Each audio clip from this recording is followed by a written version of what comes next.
আমাদের দেশের ছেলেরা আগের মতো নেই, ওদের পরিবর্তন হয়ে গেছে। এই ক্যানেলের আমরা জন্মের পর থেকে দেখছি এখানে প্রচুর পানি ছিল, স্বচ্ছ পানি ছিল, আমরা গোসল করতাম নিয়মিত। এখানে প্রচুর মাছ ছিল, দেশি মাছ ছিল। আমরা স্কুল থেকে এসেই এখানে মাছ ধরতাম, সবাই মাছ ধরতো, প্রচুর মাছ ছিল, মাছ কিনতেও হইতো না আমাদের। তা আমাদের ছেলেমেয়েরা এখন আর বিশ্বাস করবে না যে আসলে এইরকম ছিল।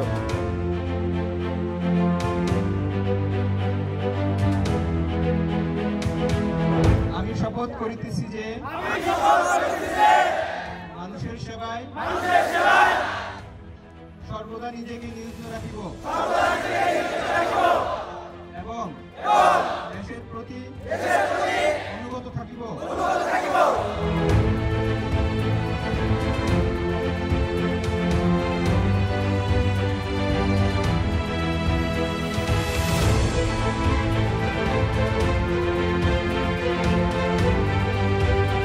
এই খাল দিয়ে দুই পাশ দিয়ে হাঁটা যায় না, এত দুর্গন্ধ। এখান থেকে আপনার মশামাছি ছড়ায়, এখানে আপনার অসুখ বিসুখ হয়, বিভিন্ন অসুখ বিসুখ ছড়ালে মানুষের মানবদেহের জন্য অত্যন্ত ক্ষতিকর।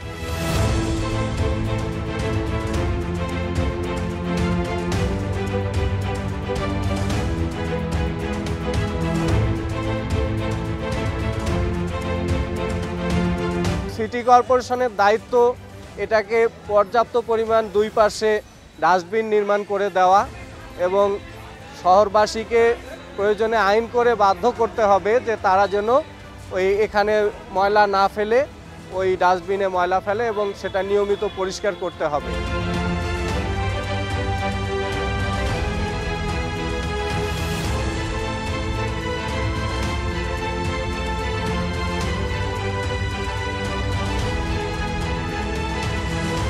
আমি যখন স্কুলে যাই তখন নাল গন্ধে চেপে ধরে থাকা লাগে। আপনারা কেউ এই জায়গায় ময়লা ফেলাবেন না। জায়গাটা পরিষ্কার হইলেও খুবই সুন্দর লাগবে, আমাদের এই জায়গাটাও সেনপাড়া খুবই সুন্দর দেখাবে।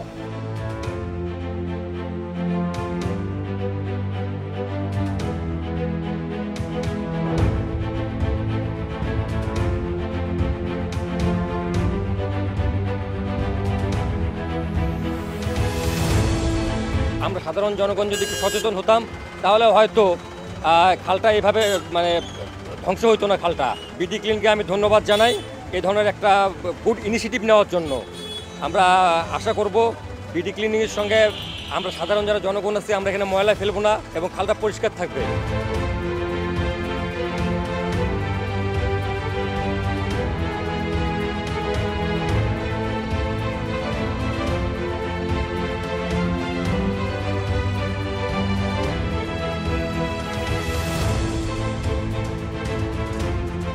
শ্যামাসুন্দরী খালেই দেখলে বোঝা যাচ্ছে যে আসলে আমরা কি পরিমাণ নোংরা করে ফেলছি।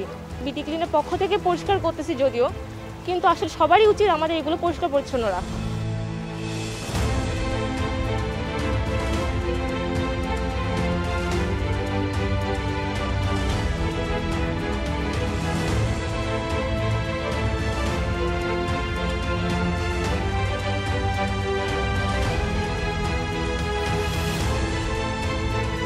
আমাদের দেশ স্বাধীন হইতে প্রায় 50 বছর হলো। আমার দেখা মতে কোনোদিনই কোনোভাবে কোনো স্বেচ্ছাসেবী সংগঠন এই খাল পরিষ্কার করেনি। এই বিডি ক্লিনিক যে এই খালটা পরিষ্কার করে যে অনন্য অবদান রেখেছে তা দেশবাসী তৎসহ খালের দুই ধারে যারা বসবাস করে তারা কৃতজ্ঞ এবং ঋণী। এবং আমি ব্যক্তিগতভাবে আমার খুবই ভালো লাগছে যে আমাদের দেশের ছেলেরা আগের মতো নেই, ওদের পরিবর্তন হয়ে গেছে।